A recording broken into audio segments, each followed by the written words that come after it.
સતગુરુ ભગવાન કી જય, સનાતન ધર્મની જય।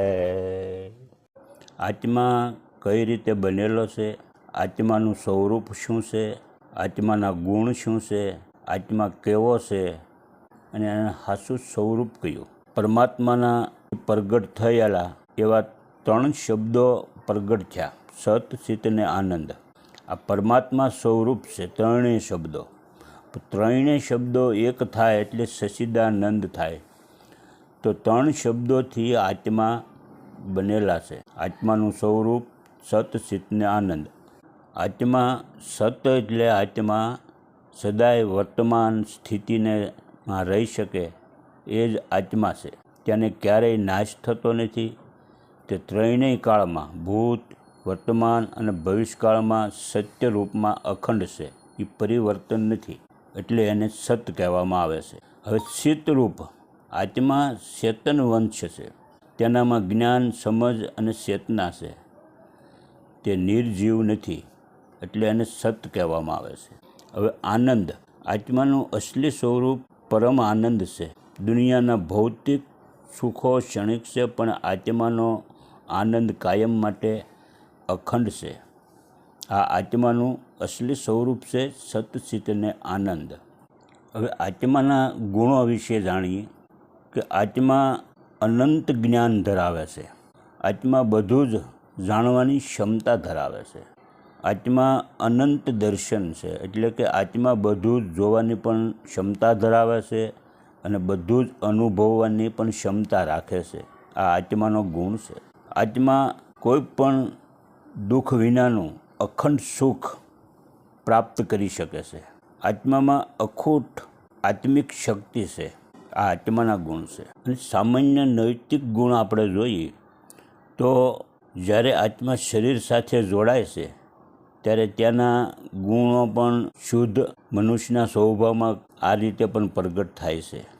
આત્મા જ્ઞાતા છે અને દ્રષ્ટા છે। આત્મા માત્ર જોનાર અને જાણનાર છે। આત્મા પોતે કોઈ પણ પ્રકારનું પાપ કે પુણ્ય કરતા નથી, પણ આપણા શરીર સાથે થતી બધી ક્રિયાઓનો સાક્ષી છે। પવિત્રતા અને શાંતિ આ આત્મા મૂળભૂત રીતે પરમ શાંત અને પવિત્ર છે।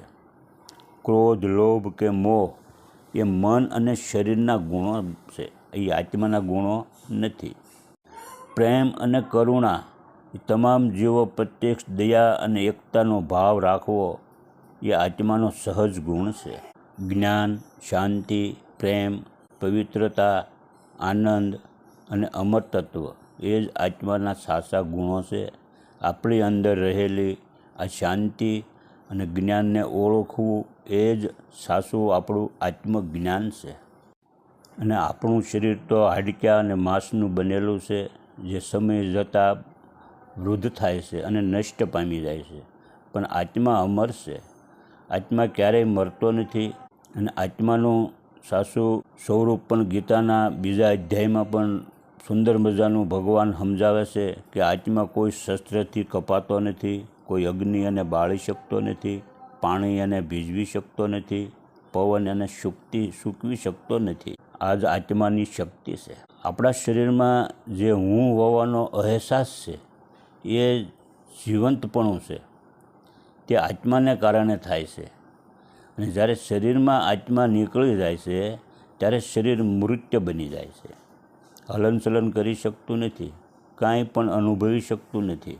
આ જોતાં આપણને એટલો ખ્યાલ આવે કે આ શરીર અને આત્મા અલગ છે અને આત્માનો મોક્ષ પણ શક્ય છે। સમુદ્રનું એક ટીપું એ સમુદ્રનો જ એક ભાગ છે। આત્મા એ પરમાત્મા છે અને પરમાત્માનો પણ એક ભાગ આત્મા છે। જેમ સમુદ્રમાંથી એક ટીપું પાણી અલગ થવાથી જે આત્મા બની જાય છે, એ જ ટીપું પાછું સમુદ્રમાં ભળી જવાથી સમુદ્ર બની જાય। એવી જ રીતે પરમાત્માથી પ્રગટ થતા આત્મા પરમાત્માની અંદર ભળી જાય છે, એટલે એને મોક્ષ થાય છે।